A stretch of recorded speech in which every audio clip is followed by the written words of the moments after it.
Hello students, I am Neeraj Kumar, teacher from High School langar.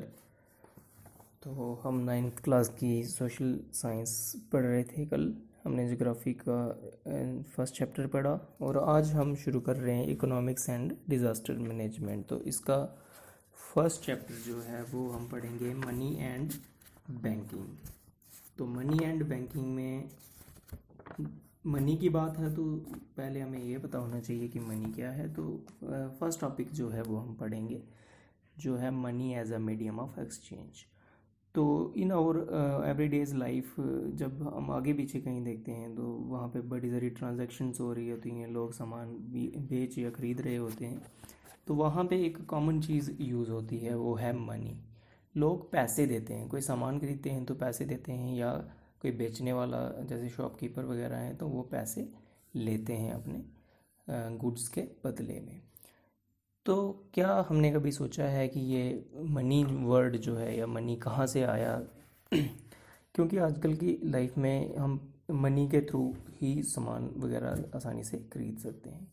The word money generates A lots of interest in today's busy life. Money has occupied a very important role. We need money to buy various types of good in order to satisfy our wants. हमारी काफ़ी सारी ज़रूरतें जो है वो money से पूरी होती हैं। हमें वेरियस सर्विसेज के लिए मनी की ज़रूरत पड़ती है, जैसे ट्रांसपोर्ट के लिए, कम्युनिकेशन के लिए, education, health, entertainment, home deliveries, इन सब चीज़ों के लिए हमें पैसे की ज़रूरत पड़ती है। अगर हमने कहीं जाना है तो हमें पैसों की ज़रूरत पड़ेगी एज ए फेयर। कम्युनिकेशन के लिए अगर हमने डाटा पैक कराने हैं या हमने DTH रिचार्ज वगैरह कराने हैं तो वहाँ पे भी इंटरटेनमेंट या कम्युनिकेशन चार्जेस लगेंगे। हेल्थ के लिए, एजुकेशन के लिए, एजुकेशन में अब फीस वगैरह होती हैं। हेल्थ में जो है वहाँ पे आपको मेडिसिन खरीदनी पड़ती हैं, ट्रीटमेंट कराने पड़ते हैं, तो वहाँ पे भी फ़ीस वगैरह लगती हैं। तो इस तरीके से मनी जो है वो हमारी एक बेसिक सी ज़रूरत है। एज ए ह्यूमन बींग्स हम सबकी बेसिक नीड्स होती हैं, जैसे फूड बेसिक नीड है, शेल्टर हमें चाहिए होता है, क्लॉथ, सबकी बेसिक नीड्स हैं ये। इन बेसिक नीड्स के अलावा भी इंसानों की जो है काफ़ी सारी नीड्स होती हैं। मान लो कि एक क्लॉथ मर्चेंट जो है उसको कपड़ा बेच के राइस खरीदने हैं, तो वो क्या करेगा कि अपना कपड़ा बेचेगा पहले और फिर जो पैसे उसको मिलेंगे उनसे वो राइस खरीदेगा। लेकिन पैसों के लिए सबसे पहले उसको एक राइस ग्रोइंग फार्मर भी ढूंढना पड़ेगा जो कि उससे चावल बेचने के लिए राज़ी हो। ठीक है, मान लो कि क्लॉथ मर्चेंट जो है वो क्या करता है कि अपने क्लॉथ के लिए डायरेक्टली अगर उसे राइस चाहिए तो उसको पहले ऐसा फार्मर जो है ढूंढना पड़ेगा जो कि अपने राइस सेल करने को जो है तैयार हो, जिसको ज़रूरत हो कपड़े की। तो इस तरीके से दोनों की नीड जो है वो सेम हो, जैसे व्यापारी को कपड़ा बेचना है और जो पीजेंट है उसको कपड़ा ख़रीदना है, और पीजेंट को राइस बेचने हैं और मर्चेंट को कपड़ा ख़रीदना है। तो इस चीज़ को हम बोलते हैं डबल कोइंसिडेंस ऑफ वांट। जब दोनों को ज़रूरत है, एक को कपड़ा बेच के राइस खरीदने की ज़रूरत है, दूसरे को राइस बेच के कपड़ा खरीदने की ज़रूरत है, तो इसको बोलते हैं डबल कोइंसिडेंस ऑफ वांट।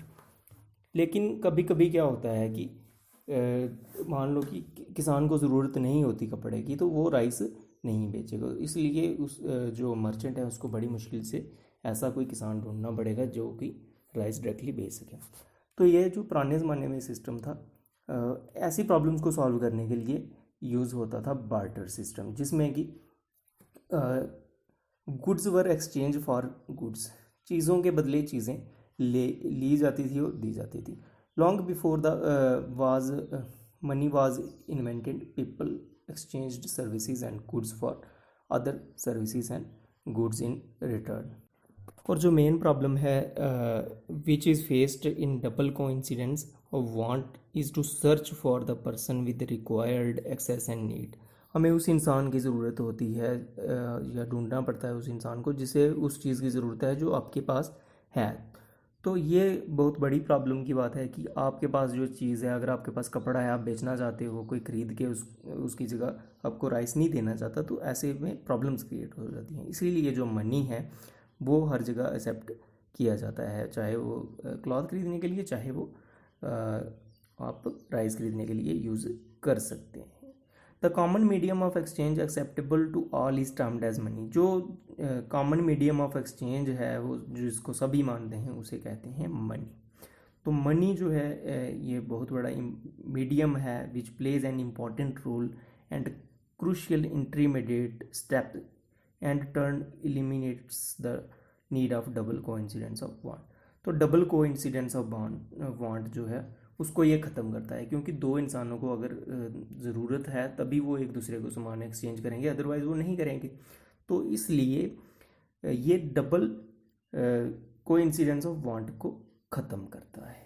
तो मनी जो है ये एक वर्ल्ड वाइड है, आजकल हर जगह पे जो है, हर कंट्री में अलग अलग किस्म की करेंसीज जो हैं वो यूज़ की जाती हैं। Money is any medium that can be exchange for good and services. Goods और सर्विसेज के लिए जो एक्सचेंज में हम चीज़ देते हैं वो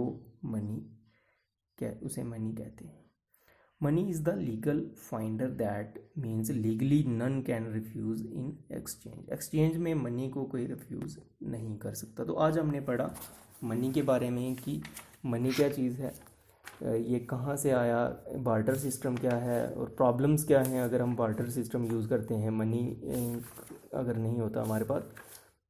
तो ये सब कुछ टॉपिक में जो है हमने आज कवर किया। तो आज मुझे लगता है कि आपको पता चल गया होगा कि मनी क्या चीज़ है और इसको कहाँ कहाँ हम यूज़ करते हैं और इसकी ज़रूरत कितनी ज़्यादा है आजकल के ज़माने में।